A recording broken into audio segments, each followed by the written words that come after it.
말씀 같이 나누려고 합니다. 사람은 이렇게 위로 올라가려고 하는 욕망을 가지고 있는 것 같아요. 우리가 아기들 보시면 아기들이 어릴 때 기기 시작하면 어떻게 할까요? 그때부터 막 올라가기 시작해요. 막 의자 위로 올라가고 탁자 위로 올라가고 계단만 보면 왜 그렇게 올라가려고 하는지 모르겠어요. 그러니까 잠시 한눈만 딱 피면, 이렇게 한눈 팔고 있으면 어느샌가 아기가 어떻게 올라가는지 모르는데 막 탁자 위에 올라가 있고 그러면서 깜짝깜짝 놀랄 때가 있지 않습니까? 그렇게 높은 데 올라가다가 떨어져서 다치기도 하고 울기도 하고 그러는데도 그러고 나서 울고 나면 또 올라가고 또 올라가는 거죠. 그러니까 사람이 이렇게 위로 올라가는 것은 아마 인간의 기본적인 욕망 같이 느껴집니다. 이렇게 위로 올라가려는 욕망, 이 욕망이 사실은 사회를 발전시켰죠. 그런 욕망이 있기 때문에 지금 우리 사회가 이렇게 발전된 모습으로 살아가는 것, 이거를 부정할 수는 없습니다. 하지만 올라가려고 하는 이 욕망은 사회를 온통 서열화하고 계층을 나눠 아래와 위로 구분하게 합니다. 사람을 성적순으로 세워두고 다 위로 올라가라, 더 좋은 성적, 더 높은 성적 받아라, 이렇게 얘기하지 않습니까? 오래전에 행복은 성적순이 아니잖아요, 이런 영화도 있었지만 사실은 아직도 세상은 성적순으로 세워집니다. 성적뿐만 아니죠. 모든 것이 다 서열화됩니다. 학교도 어디가 1등이냐, 어디가 더 위냐, 직장도, 직업도 이렇게 서열로 줄을 세우고 모든 사람들이 위만 보고 달려가게 하죠. 그 밖에도 줄 세울 수 있는 것은 전부 다 줄을 세워두고 아래와 위로 나누어지는 것이 바로 우리 사회의 현실입니다. 결국 위로 올라가려고 하는 사람들의 지나친 경쟁과 그리고 다툼, 이것들로 생긴 온갖 부정과 비리, 이런 것들이 우리 사회를 지금도 병들게 하고 있습니다. 이렇게 절제하지 못한 욕망은 항상 죄와 연결이 되고 그 결말은 심판으로 끝나게 됩니다. 이걸 딱 맞는 예가 바로 바벨탑이죠. 바벨탑이 있기 전에는 집을 지을 때 자연에 있는 돌 모양 그대로 갖다가 담도 쌓고 벽도 만들고 그렇게 해서 집을 만들었습니다. 하지만 자연에 있는 돌은 모양 그리고 크기도 다 제각각이죠. 그러니까 그걸 맞춰서 담을 높이 쌓는 게 어렵습니다. 그러니까 집을 크게 만들 수가 없죠. 인간은 아까도 말한 것처럼 위로 올라가려고 하는 욕망, 기본적인 욕망이 있는데 이거 높이 쌓고 싶은데 쌓지 못하니까 얼마나 속이 답답하겠습니까?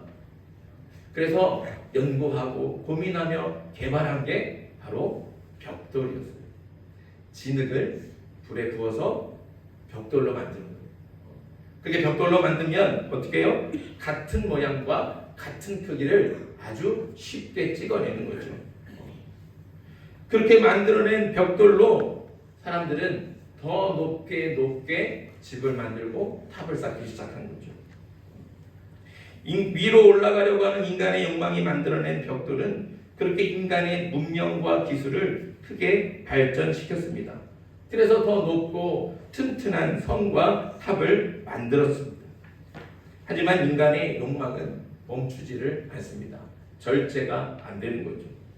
더 높이, 더 위로 올라가려는 인간의 욕망은 결국 하늘 끝까지 닿는 바벨탑을 쌓기 시작한 겁니다. 자, 그럼 사람들은 왜 하늘 끝까지 닿으려고 하는 욕망이 생겼을까요? 왜 하늘 끝까지 닿는 바벨탑을 만들었을까요? 창세기 11장 4절에 이렇게 말씀합니다. 또 말하되 자 성읍과 탑을 건설하여 그 탑 꼭대기를 하늘에 닿게 하여 우리 이름을 내고 온 지면에 흩어짐을 면하자 하였더니. 자, 바벨탑을 만드는 이유가 두 가지입니다. 첫째는 뭐예요? 자기 스스로 자기 이름을 내겠다는 거죠. 우리 이름을 내자, 이게 첫 번째이고, 두 번째는 뭡니까? 흩어지지 말자, 흩어짐을 면하는 거예요. 흩어지지 말자, 흩어지지 않기 위해서 바벨탑을 쌓은 겁니다. 자기 이름을 낸다는 것은 하나님의 이름이 필요 없다는 뜻입니다. 하나님의 통치가 필요가 없고 이제는 하나님 없이 자기들이 알아서 자기 마음대로 하겠다는 선언이죠. 이제 하나님이 필요 없다는 거예요. 하나님의 통치를 안 받겠다는 거죠. 우리가 이만큼 발전했고 우리 지식이 이만큼 뛰어나고 우리도 이만큼 높이 올라갈 수 있는데 하나님이 뭐 필요하냐는 거죠. 그래서 하나님이 이제 필요 없습니다.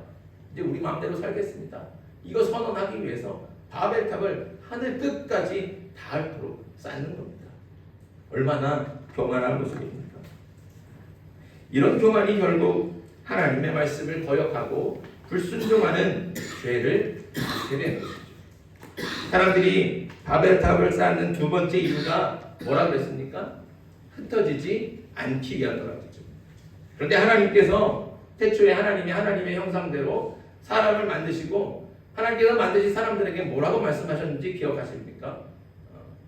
너희는 생육하고 번성하여 땅에 충만해라. 다시요. 너희는 생육하고 번성하여 땅에 충만하라. 이게 하나님의 말씀이에요. 하나님의 명령이죠. 땅에 충만하라는 뜻이 무엇이겠습니까? 그것은 흩어져서 넓게 퍼져 살라는 뜻입니다. 하나님은 사람들이 한 곳에만 있지 않고 넓게 퍼져서 모든 땅에 골고루 살기를 원하셨습니다. 하지만 인간들은 이런 하나님의 명령을 정면으로 거슬러서 흩어지지 말자 이렇게 결심한 겁니다. 그래서 바벨탑을 만들기 시작했죠. 그러니까 바벨탑은 위로 올라가려는 욕망에 사로잡힌 인간이 하나님을 거부하고 하나님의 말씀도 거역한 채 만들어낸 악한 죄의 결정체, 그것이 바로 바벨탑입니다. 결국 하나님은 교만한 인간들을 가만둘 수가 없었습니다. 그거는 인간들을 위해서도 어쩔 수가 없어요. 인간들을 위해서라도 하나님이 가만 놔둘 수가 없는 거죠. 그래서 하나님이 어떻게 하셨어요? 내려오셔서 인간의 언어를 혼잡하게 하시고 그리고 인간들을 흩어지게 하셨습니다. 하지만 위로 올라가려고 하는 인간의 욕망은 완전히 사라지지 않았고 지금도 남아 있어서 오늘날도 여전히 우리는 위에 있는 사람을 최고로 인정해 주지 않습니까? 위에 있는 사람들을 최고로 인정해 주고 또 부러워하고 거기 가고 싶어 하죠. 이렇게 위로 올라가려는 인간의 욕망은 세상의 문화가 되었고 세상의 가치가 되었습니다. 반대로 하늘의 가치는 무엇일까요? 하늘의 가치는 내려오는 겁니다. 출애굽한 이스라엘이 시내산에 진을 쳤을 때 하나님이 그 시내산 정상에 임하셨습니다. 하지만 하나님은 이스라엘 백성들이 산 위에 올라오지 못하게 하셨어요. 아무도 올라오지 말아라. 아주 엄하게 말씀하셨어요. 오직 누구만 올라갈 수 있습니까? 모세만 올라갑니다. 모세만 올라가서 하나님의 말씀을 듣고 계명을 받아서는 다시 내려오게 했습니다. 그리고 하나님이 모세에게 말씀하셨죠. 산 아래 사람들이 머무는 그 집 곁에 성막을 만들어라 명령하셨어요. 그 성막은 왜 만드셨겠습니까? 그 성막을 만드신 이유는 위에 계신 하나님이 내려오셔서 이스라엘 백성들과 함께 거하기 위해서. 그래서 친히 하나님께서 머무실 하나님의 집을 만들게 하십니다. 하나님은 백성들로 올라오게 하지 않으시고 친히 내려오셨다는 거죠. 예수님도 마찬가지입니다. 예수님은 하늘의 영광과 권세를 버리고 사람으로 이 땅에 오셨습니다. 오실 때도 가장 낮고 천한 마구간에 오셨죠. 그리고 말 구유에 누이셨습니다. 그 예수님은 사람들에게 또 제자들에게 틈날 때마다 말씀하셨어요. 누구든지 자기를 높이는 자는 낮아지고 누구든지 자기를 낮추는 자는 높아질 것이다. 이게 예수님의 가르침입니다. 그러니까 사람들이 끊임없이 위로 올라가려고 하는 사람들에게 예수님이 말씀하시는 거예요. 위로 올라가려고 하지 마라. 위로 올라가면 오히려 낮아지는 것이고 정말 네가 위에 가고 싶으면 여기서 낮아져라. 그러니까 위에 올라가려고 하는 사람들을 자꾸 어떻게 해요? 끌어내리시는 거예요. 그게 예수님의 사역이라는 것이죠. 이렇게 내려오는 것이 하늘의 가치이고 예수님의 가르침입니다. 예수님께서 내려오시게 하신 사람 중에 대표적인 인물이 오늘 우리가 읽은 본문의 삭개오입니다. 삭개오의 직업은 백성들에게 세금을 걷는 세리였습니다. 비록 세리가 유대인들에게는 혐오의 대상이기는 했지만 제사장들과 바리새인들이 아닌 평범한 유대인으로서는 결코 가질 수 없는 돈과 권세, 이것들을 가질 수 있는 유일한 직업이 바로 세리였다는 것이죠. 삭개오는 키가 작고 내세울 것이 없는 사람이었습니다. 하지만 그는 세리가 되어서 돈이 많은 부자였습니다. 게다가 그는 세리 중에서도 우두머리였습니다. 그래서 그의 뒤에는 항상 로마 군인들이 따라다녔어요. 그러니까 이 삭개오는 공권력을 쓸 수 있는 권세가 있는 사람입니다. 그 사람들이 앞에서는 어떻게 해요? 비난하고 저런 할 수가 없어요. 속으로 그러죠. 속으로. 저 세리 지나간다. 저 민족의 배신자. 그렇지만 로마 군인과 함께 지나가는 삭개오 앞에서는 누구도 삭개오를 함부로 할 수 없다는 것이죠. 돈과 권세만 따지면 그는 분명히 위에 속한 사람입니다. 돈과 권세로는 그 어떤 유대인들보다 위에 있던 삭개오는 유대인들의 조롱과 멸시 따위는 신경 쓰지도 않았습니다. 왜냐하면 뒤에서야 삭개오를 조롱하고 멸시할지라도 앞에서는 삭개오를 함부로 하거나 무시할 수 없었기 때문입니다. 삭개오는 자신이 위에 있는 것, 그래서 아무도 자신을 함부로 하지 못하는 것, 그것만으로도 만족하고 있었습니다. 그래서 삭개오는 돈과 권세로 위에 있는 것이 중요하지 친구들이나 이웃들과 관계가 멀어지는 것, 관계가 깨어지는 것, 이런 것은 중요하지 않게 생각했어요. 친구들을 생각하고 이웃을 생각하고 이런 거 생각할 틈이 없는 거죠. 나는 어떻게든 돈을 많이 모아서 어떻게든 계속 위의 자리를 지켜야 되는 거예요. 삭개오는 그렇게 돈과 권세로 위에서 살아가는 사람입니다. 그는 비록 키는 작았지만 항상 위에서 아래로 내려다보는 사람이었고 그것만이 삭개오의 유일한 기쁨이었습니다. 그런 삭개오에게 예수님이 찾아오셨어요. 그리고 말씀하셨죠. 삭개오야 내려오라. 삭개오야 내려오라. 예수님의 말씀을 듣고 내려왔습니다. 삭개오가 예수님의 말씀을 듣고 내려온 거예요. 내려오니까 삭개오에게 놀라운 변화가 시작이 됩니다. 자, 8절 말씀이 있습니다. 8절 같이 함께 읽습니다. 시작. 삭개오가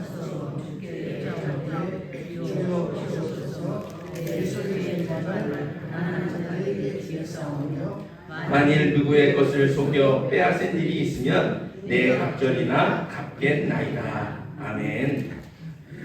키가 작고 내세울 것이 없는 아무것도 없는 삭개오를 위로 올라가게 해준 것은 다름이 아니라 돈이었습니다. 그러니까 삭개오에게는 가장 중요한 게 뭡니까? 돈이죠. 삭개오는 돈이 많은 부자였기 때문에 사람들을 아래로 보며 목에 힘을 주고 다닐 수 있었습니다. 그런데 그런 삭개오가 내려오더니 어떻게 했습니까? 자신의 재산을 반을 가난한 사람들에게 나눠주겠다는 겁니다. 그것은 그만큼 자신이 낮아지는 겁니다. 위에서 아래로 내려오는 것이죠. 또 자신이 속여 빼앗은 것에 4배로 갚아주겠다는 것은 깨진 관계를 회복하겠다는 것이죠. 삭개오는 세리입니다. 당시의 세리는 로마에서 매겨진 그 세금의 2배, 3배, 4배 훨씬 더 많은 세금을 부과해서 로마한테 주고는 자기가 그 나머지는 다 착복하는 거예요. 그래서 부자가 될 수 있는 거예요. 그러니까 다른 사람을 속이지 않고는 부자가 될 수 없는 것이죠. 삭개오도 바로 그렇게 부자가 된 겁니다. 그런데 이제 그는 다시 속이는 관계가 되지 않겠다는 거죠. 자신이 다른 사람에게 것을 속여서 빼앗은 것을 4배로 갚아야 돼요. 이것은 바로 그렇게 사람과 속여서 사람의 것을 빼앗는 그런 관계가 아니라 이제 정직한 관계, 같이 눈높이를 맞춰서 함께 살아가는 인간관계를 회복하게 되는 것입니다. 돈이 제일 중요해서 친구나 이웃과는 담을 쌓고 인간관계가 깨진 채 살아가던 삭개오가 돈을 내려놓고 관계를 회복하기 시작한 것입니다. 위에서 내려다보며 홀로 쓸쓸하게 살던 삭개오가 스스로 내려와 가난한 사람들과 친구들과 그리고 이웃들과 눈높이를 맞추고 함께 살기 시작하는 겁니다. 삭개오의 변화는 이뿐만이 아닙니다. 제일 중요한 변화가 있죠. 그래서 바로 삭개오에게 구원이 임하는 겁니다. 자, 9절 말씀 봅니다. 9절 같이 읽겠습니다. 시작.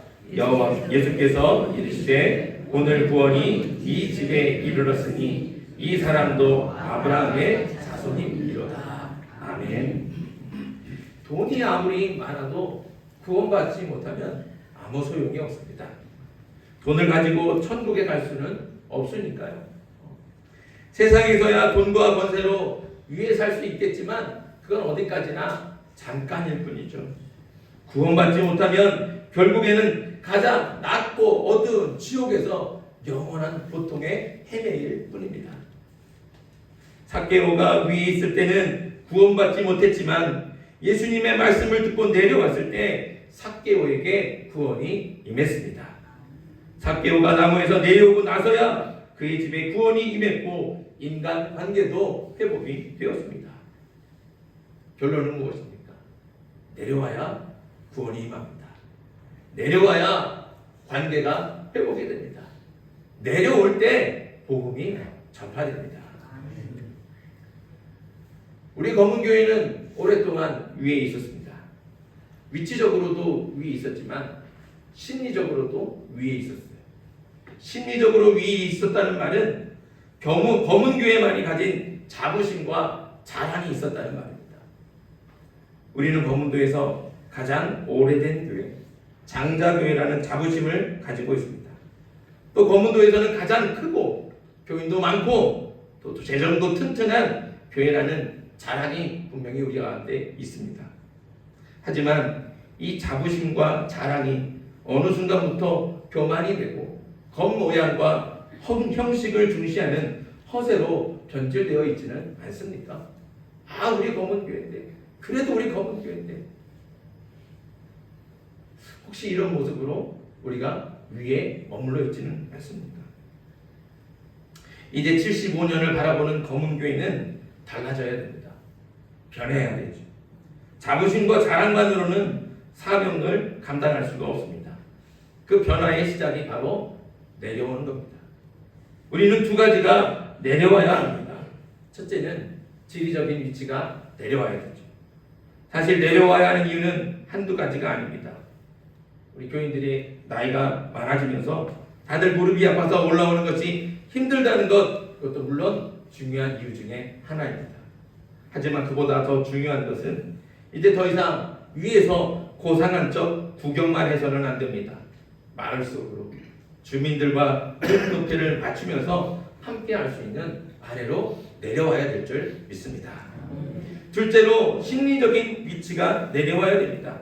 다시 말하면 겸손해져야 된다는 것이죠. 더 낮아져야 됩니다. 검은교회라는 자부심과 자랑을 버리고 어깨에 힘을 빼야 됩니다. 더 겸손하게 낮아져서 마을과 주민을 섬길 수 있는 그런 종이 돼야 되는 것이죠.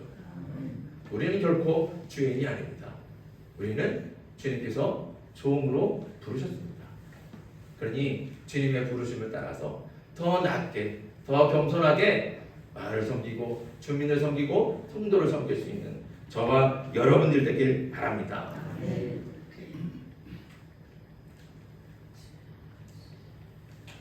작년 11월에 추수감사 나눔잔치 했어요. 그래서 우리 교회에서 소머리 국밥을 맛있게 만들어서 우리 주민들을 대접했습니다. 근데 이 준비하면서 얼마나 힘들었는지 몰라요. 소머리를 3마리나 주문했어요. 뼈가 하나도 왔어요. 그 무거운 거를 장로님들하고 같이 지고서는 교회로 다 올려와. 다 올려. 몇 번씩 오르락 내리락 하면서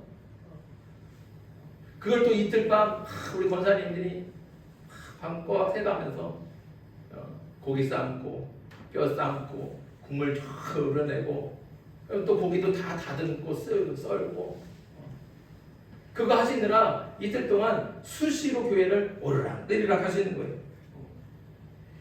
그리고 그렇게 삶은 국물과 고기를 다시 어떻게 해요? 또 갖고 내려가는 거예요. 다 국물을 또 통에 놔갖고 몇 개씩 만들어서 고기도 다 만들고 나물 김치 담은 거 다 어떻게 해요? 갖고 내려가야 돼요. 또 경로당에 다 붙여놓고 맛있게 또 이제 우리 주민들이 와서 맛있게 식사를 했죠. 그러면 또 어떻게 해야 돼요? 이제 또 그걸 잡고 다 갖고 올라가야 돼요.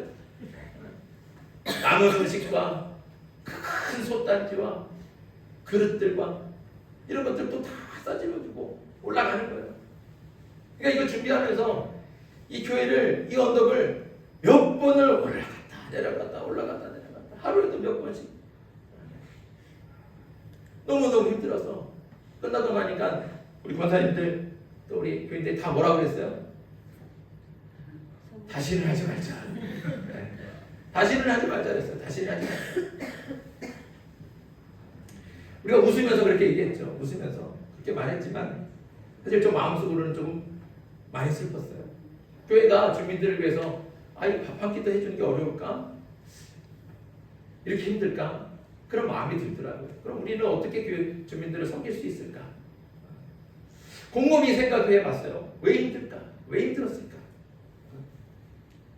힘든 이유가 교회가 위에 있기 때문에 그렇더라고요. 교회가 아래에 있었다면 우리가 음식을 준비하는 게 그렇게 힘들지 않았을 겁니다. 더 좋은 건 뭐예요? 무엇보다 주민들이 교회에 와서 식사하는 거죠. 교회라고 하는 것이 평생 안 하고잖아요. 1년에 한 번도 안 오잖아요. 교회 오는 게 어색해요. 근데 그렇게 어색한 분들한테 밥 한 번 먹으러 오세요. 그래서 초대하고 한 번 오고 두 번 오고 그러면 그 어색함이 사라지고 교회 오는 게 익숙해지지 않겠습니까? 그럼 조금 더 교회 오는 것이 쉬워지지 않을까요? 교회가 아래로 내려와서 주민들과 눈높이를 맞추고 더 낮은 자세로 더 많이 섬기면서 주민들과 함께할 때 그럴 때 우리가 관계가 회복이 되고 복음이 전파되며 정말 우리 마을 가운데 구원이 임하게 될 줄 믿습니다.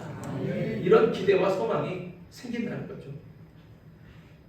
이렇게 교회의 지려적인 위치는 물론이고 겸손하게 섬길 수 있도록 위에서 우리는 아래로 내려와야 됩니다. 내려와야 관계가 회복이 되고 복음이 전파되고 구원이 임하는 것이죠. 물론 단번에 내려오기는 힘들 수 있습니다. 아니 분명히 힘든 일입니다. 완전히 내려오는 날이 언제가 될지 몇 달이 걸릴지 몇 년이 걸릴지 우리가 기약하기 어렵죠. 그러나 이제 더 이상 늦출 수는 없습니다.